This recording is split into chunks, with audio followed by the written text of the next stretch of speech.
우리 성도님들은 경청이란 단어를 어떻게 이해하고 계십니까? 저는 상대방의 말을 집중해 들어주는 것, 나의 말수를 좀 줄이고 상대의 말을 좀 더 들어주는 것, 그리고 그 말에 적절한 반응을 해주는 모습 정도를 경청이라고 이해하고 있었습니다. 그런데 저는 이 경청에 관한 한 책을 읽던 중, 그 책에서 경청에 대해 정의한 내용을 보고 큰 충격을 받았습니다. 그 책에서 말하길 경청이란 상대방의 말과 행동을 잘 집중하여 들어 상대방이 얼마나 나에게 소중한지 인정해 주는 것이라고 정의했습니다. 상대가 나에게 소중한 것이라고 인정해 줘야 한다는 것이죠. 이 정의를 보는데 가슴 깊숙한 곳에서 묵직한 울림이 느껴졌습니다. 그 책에서 정의하고 있는 경청을 그동안 제가 못했었기 때문에 그랬고, 상대방을 정말 소중한 대상으로 인정해주는 그 진실된 경청의 태도를 과연 몇 번이나 보였을까라는 제 부족한 모습이 떠올랐기 때문입니다. 저뿐만 아니라 성도님들도 이 경청에 대한 정의를 들으시면서 각자마다 무언가 느껴지시는 게 있으실 것이라고 생각합니다.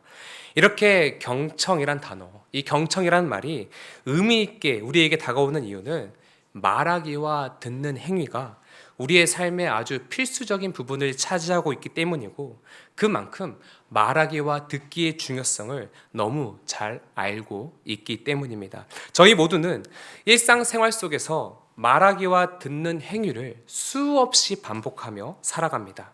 그리고 그 안에서 경험적으로 얻어지는 지혜 내지는 어떤 깨달음이 있는데, 누군가와 말을 할 때는 진짜 대화의 지혜란 게 필요하구나. 정말 말 한마디에도 신중하게 해야겠고 조심스럽게 해야 되겠구나. 반대로 상대가 말을 할 때는 잘 집중해서 들어야겠구나라는 것들을 좀 경험적으로 체득하게 됩니다. 오늘 본문 19절에서 듣기는 속히 하고 말하기는 더디하며 성내기도 더디하라는 이 말도 우리 그리스도인들에게 어떤 경청과 의사소통에 대한 지혜를 교훈해 주는 것처럼 보입니다. 그런데 저는 오늘 본문을 보면서 한 가지 좀 이해가 안 되는 부분이 있었습니다. 딱 막히는 부분이 있었다는 것이죠. 굳이 야고보가 지혜로운 의사소통에 대한 교훈을 주기 위해서 이런 내용의 편지를 성도들에게 보냈을까? 지혜로운 대화의 방법을 알려주는 게 반드시 꼭 필요했던 것일까? 라는 의문이 들면서 잘 이해가 되지 않았습니다. 넘어가지 않았다는 것이죠. 야고보의 이 편지를 전달받았던 수신자들은 예수님을 믿는 이유, 예수님을 믿는 그 신앙 때문에 온갖 박해와 핍박을 받고 있었던 유대 그리스도인들이었습니다. 이런 핍박과 고난 중에 있는 성도들에게 신자들이요, 상대와 말할 때는 우선 잘 듣고 말을 좀 가려서 하십시오. 굳이 이런 도덕적인 이야기를 쓰고 싶었을까요? 아니, 해야 했을까요? 지금부터 19절에 적힌 말의 정확한 의도를 추적하기 위해 논리를 전개해 가겠지만, 결론부터 말씀드리면 야고보의 이 말은 단순히 의사소통의 기술을 말한다거나 대화의 지혜를 교훈할 의도가 전혀 아니었습니다. 먼저 19절 처음 부분에 듣기는 속히 하라라는 말부터 좀 뜯어서 보겠습니다. 듣기는 속히 하라는 이 말이 도대체 무슨 말일까요? 문자 그대로 보면 빨리 들으라는 말이죠. 그런데 도대체 빨리 들으라는 말이 무슨 말인지 그 의미가 한 번에 파악되지는 않습니다. 왜냐하면 저희가 일상적으로 사용하는 언어 중에 빨리 들으라는 이 말은 자주 사용하는 말이 아니기 때문입니다. 굳이 비슷한 말을 좀 찾아보자면 잘 들어라, 상대에게 성급하게 말하기 전에 좀 먼저 들어라, 이런 비슷한 말들이 있을 것 같습니다. 단순히 빨리 들으라라는 말보다는 이러한 말들이 우리에게 좀 더 익숙하게 다가오죠. 또한 19절 중반부에 말하기를 더디하라라는 말도 이해하기가 좀 곤란합니다. 말을 천천히 하라는 말이죠. 말을 천천히 하라는 말에는 아무런 윤리적 의미가 담겨 있지 않기 때문에 무슨 의도로 이 말을 했는지 더더욱 납득이 되지 않습니다. 굳이 비슷한 말을 찾아보자면 단순히 천천히 말하라는 말보다는 말수를 줄여라, 말을 좀 아껴라, 이러한 의미로 좀 바꿔서 생각해 볼 수 있을 것 같습니다. 그런데 꼭 말을 아끼는 게 말을 삼가는 태도가 절대적으로 필요할까요? 저처럼 말이 맞는 사람에게는 굉장히 당혹스러운 명령이기도 합니다. 뭐 그런 모습이 일면 필요하긴 하지만 반드시 지켜야 하는 실천사항으로 보기에는 좀 무리가 있어 보이죠. 쉽게 생각해 봐도 사실 말을 너무 아끼는 것은 꼭 좋은 결과만을 가져오는 것은 아닙니다. 오히려 그 솔직한 자기 마음의 소리, 자기 표현을 하지 못하게 함으로써 대인 간의 갈등을 일으킬 수 있고 소통의 단절로 인하여 괜한 오해와 문제들을 불러일으킬 수 있습니다. 본문 자체만 봐도 말을 더디, 그러니까 좀 천천히 하라고 했지 많이 하지 말라고는 안 했습니다. 저는 위로가 됩니다. 말을 더디 하라는 말이 쉽게 이해되지 않아서 뭐 오랫동안 곱씹다 보면 말을 좀 아끼라는 말이겠구나라고 생각할 수 있겠지만 야고보의 원래 의도는 사람 간에 대화할 때 말을 절제하라라는 이런 말을 하기 위함이 아니었습니다. 마지막으로 좀 뜯어볼 부분은 성내기를 더디하라는 말입니다. 이 성내기도 더디하라는 말은 앞에 언급된 두 말들보다 더 이해하기 어렵습니다. 바로 앞에 언급된 듣기를 속히하고 말하기를 더디하라는 그 문맥과 전혀 어울리지 않는 생뚱맞아 보이는 말이기 때문이죠. 물론 앞에 나온 그 듣기와 말하기를 조합해서 억지스럽게 다음과 같이 뭐 의역할 수도 있을 것 같습니다. 대화할 때 상대가 말귀를 잘 못 알아들어도 좀 성급하게 짜증내지 마라. 우리 아내 되시는 집사님 권사님도 남편에게 성급하게 화내시면 안 됩니다. 상대의 말이 좀 거슬리더라도 그래도 끝까지 듣고 올라오는 화를 꾹 참아라. 이러한 어떤 보편적인 삶의 교훈으로 해석할 수도 있을 것 같아요. 그런데 야고보가 꼭 그리스도인들이 아니더라도 모두에게 적용이 되는 이런 처세술이나 보편적인 말을 전하고자 했다면 그냥 이 정도의 의미로 캐치하고 넘어가도 되겠지만 만약 그리스도인들에게만 어떠한 특별한 의도를 전달하고 싶어서 한 말이라면 반드시 그 본래 의도를 좀 파악해야 할 것입니다. 야고보는 도대체 어떠한 의도로 듣기는 속히 하고 말하기와 성내기는 더디하라고 말했을까요? 정확한 의도를 알기 위해서 먼저 누구를 대상으로 이렇게 행동하라는 것인지 그 대상을 파악해야 합니다. 도대체 누구를 향해서 듣기를 속히 하고 말하기와 성내기를 더디하라고 말한 것일까요? 단순히 주변의 사람들에게 또는 교회 공동체 안에서 서로 간에 말을 좀 조심하라는 말이었을까요? 미국의 저명한 신학자인 그랜트 오스번 교수는 하나님의 말씀에 대해서 듣기를 속히 하고 하나님을 향해서 말하기와 성냄을 더디해야 한다라고 말했습니다. 그가 이렇게 주장한 근거는 앞뒤 문맥인 18절과 21절 그리고 21절 이후로 계속 하나님의 말씀에 대해서 언급하고 있기 때문이라고 했습니다. 즉, 그 대상은 바로 하나님이었습니다. 하나님과의 관계에서 너희 그리스도인들은 하나님을 향해 듣기는 속히 하고 말하기와 성내기는 더디해야 한다라고 권면한 것입니다. 전도서 5장 2절에도 같은 권면이 기록되어 있는데 우리 함께 한번 읽어보겠습니다. 시작. 너는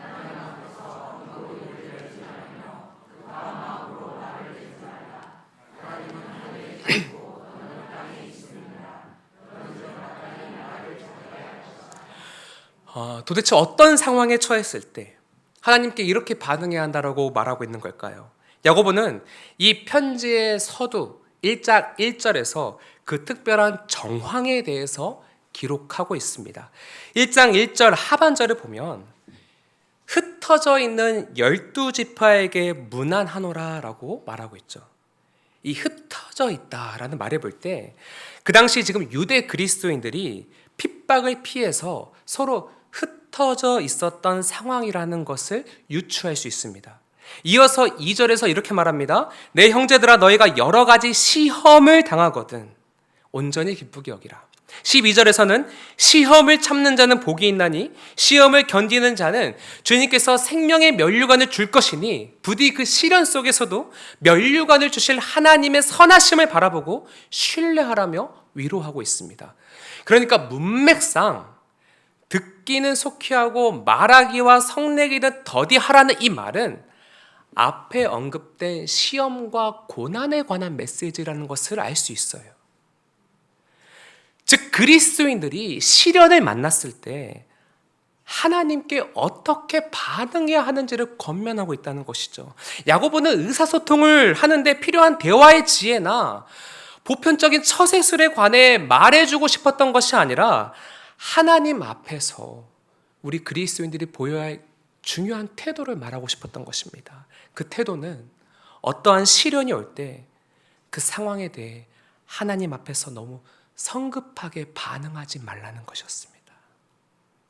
설령 삶의 어려움 때문에 사방으로 우겨싸움을 당할지라도, 그래서 너무 억울하고 아프고 괴로운 상황일지라도 하나님의 사람들은 하나님의 선하심과 그 주권이 꽉 붙들고 있으니까 그 상황에 너무 요동하거나 너무 쉽게 무너지지 말라는 말을 하고 있는 것입니다. 다시 말하면 하나님을 신뢰하는 사람들은 고난이 올 때 어떠한 태도를 보이느냐? 듣기는 속히 하고 말하기와 성내기는 더디한다는 말입니다.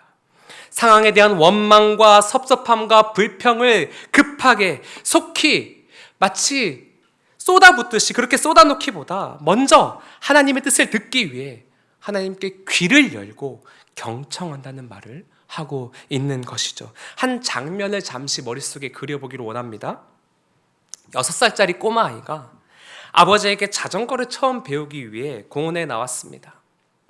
아버지는 자전거를 처음 배우는 그 아이에게 우선 안전하다라고 안심을 시키고 자전거 안장에 한번 앉아보도록 합니다. 그 아이가 아버지를 신뢰하는 아이라면 아버지의 말을 잘 듣겠지만 신뢰하지 못하는 아이라면 아마 어떤 모습을 처음부터 보일지 상상이 가실 것입니다.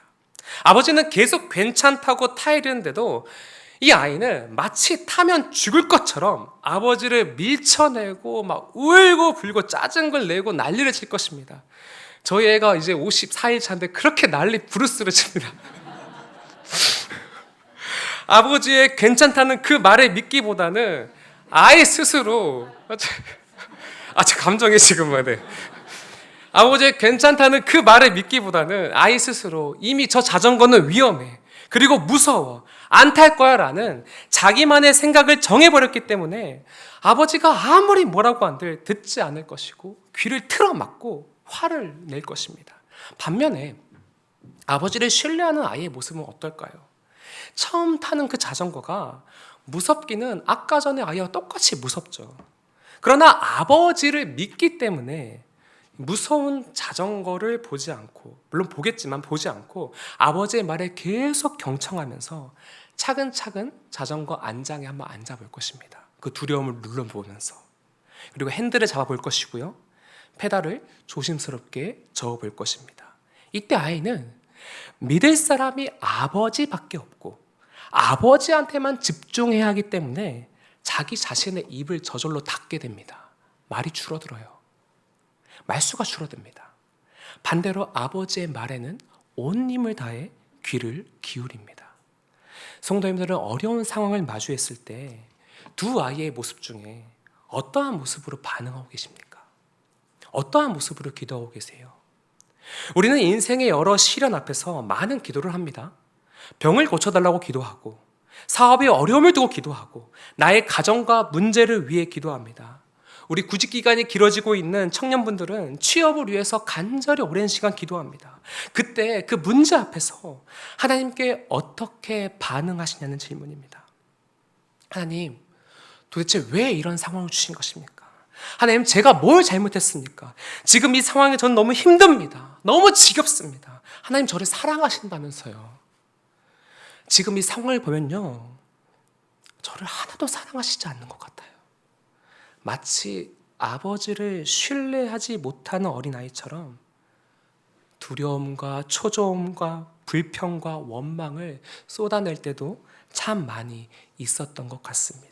물론 매번 꼭 이렇게 반응하진 않지만 기도의 중심을 잘 살펴보면 표현하는 방식만 조금 세련되게 포장되었을 뿐이지 결국에는 하나님, 이건 아닌 것 같아요. 저를 사랑하신다면 애초에 이런 일이 생기지 않도록 지켜주셨어야죠. 하나님의 뜻? 저 그것까지 헤아릴 여유는 없어요. 빨리 해결해 주세요. 빨리 채워주세요라는 이러한 생각이 우리 중심에 자리 잡고 있을 때가 많았습니다. 반대로 그 상황을 주관하시는 하나님을 바라보려고 하지는 못했던 것 같아요.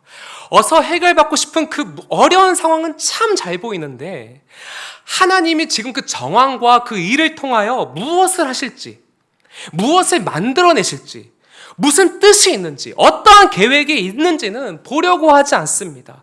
어서 빨리 재정적인 어려움에서 벗어나게 하시고 내 사업을 키워주시고 건강하게 해주시라는 말은 많이 했지만 이 광야의 시간이 나에게 어떠한 유익과 은혜와 성장을 가져올지 보려고 하지도 들으려고 하지도 않았던 모습이 우리에게 있었습니다. 제 말을 오해하지 마시기 바랍니다. 제 말은 문제를 두고 기도하지 말라는 말이 절대로 아닙니다. 고난 속에서, 광야의 기간 속에서 하나님께 마땅히 우리는 문제를 놓고 기도해야 합니다. 그런데 거기서 끝나서는 안 됩니다. 당장 눈앞에 보이는 그 문제에만 집중하는 것이 아니라 눈을 들어서 하나님을 바라보고 하나님의 선하신 뜻과 계획이 이 광야의 시간 속에 담겨 있음을, 그리고 그 뜻이 무엇인지를 바라보는 데까지 가야 한다라는 말입니다. 잠깐 하나님을 향해 일방적으로 쏘아 붙였던 말들을 멈추고 잠잠히 하나님께 경청해야 합니다. 그럼 우리는 왜 고난이라는 정황 속에서 하나님의 선하신 뜻과 계획에 경청해야 할까요? 힘들 때 조금 불평할 수 있고 왜 안 도와주셨냐고 원망할 수도 있지 않습니까? 왜 하나님은 그 무엇보다 먼저 경청할 것을 요구하시는 걸까요? 야고보는 20절 말씀에서 이렇게 답합니다. 우리 함께 읽겠습니다. 20절 말씀 시작. 사람이 성내는 것이 여기서 하나님의 의에 대한 해석은 학자들마다 의견이 좀 분분합니다.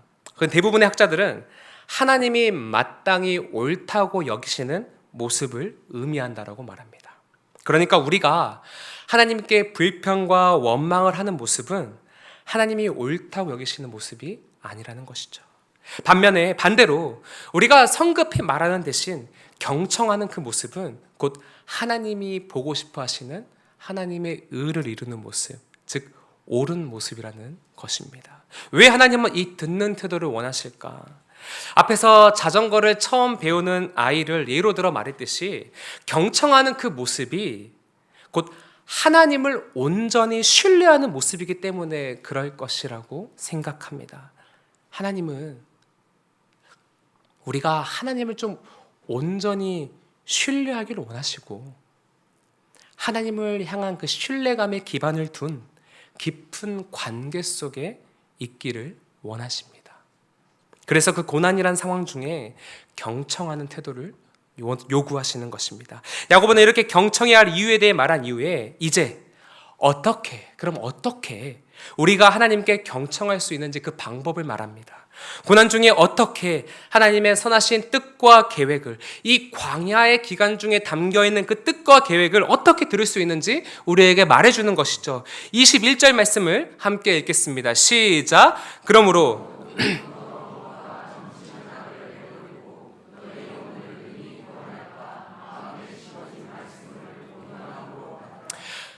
하반절을 보니까 하나님의 말씀을 받음으로써 하나님께 경청할 수 있다라고 말합니다.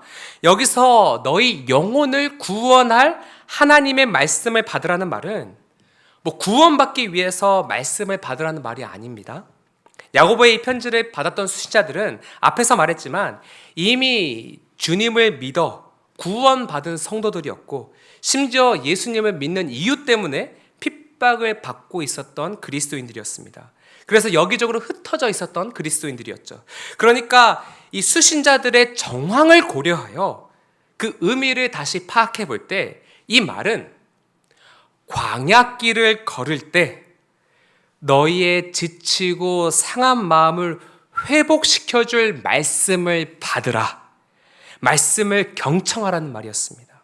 한마디로 말씀을 온유한 심령으로 받을 때 이 말씀 속에서 너희 영혼을 다시 일으켜 줄 하나님의 뜻과 계획을 들을 수 있다라고 말하고 있는 것이죠. 특별히 인생의 고난을 의미하는, 그 고난의 정황을 의미하는 광야라는 말은 굉장히 독특한 의미를 담고 있습니다. 광야는 히브리어로 미드바르라는 단어인데 그 뜻은 하나님의 말씀을 듣는 곳이란 뜻입니다. 하나님의 말씀을 듣는 곳, 그 말씀으로 이겨내야 하는 곳, 그곳이 바로 광야, 미드바르인 것이죠. 마태복음 4장 1절을 보면 예수님이 40일 동안 금식하신 이후에 곧바로 성령께 이끌려 광야로 가셨다고 말합니다. 어쩌다가 일어난 일이 아니라 하나님이 주도하시고 계획하신 이끄심이었습니다. 그리고 그 광야에서 예수님은 3가지 시험을 받으시죠. 예수님이 혹시 그 상황 속에서 어떻게 반응하셨는지 아십니까? 기록된 하나님의 말씀을 가지고 시험을 이겨내셨다라고 적혀 있습니다. 자신의 말이나 힘으로 이기신 것이 아니라 기록된 하나님의 말씀을 선포하시며 이기셨어요. 예수님께서도 광야에서 하나님의 말씀을 경청하셨다는 증거이고 그 말씀을 의지하여 광야의 시험을 이겨내셨다라는 말입니다. 예수님께서 하나님의 말씀을 들으셨다면 저희도 마땅히 들어야 합니다.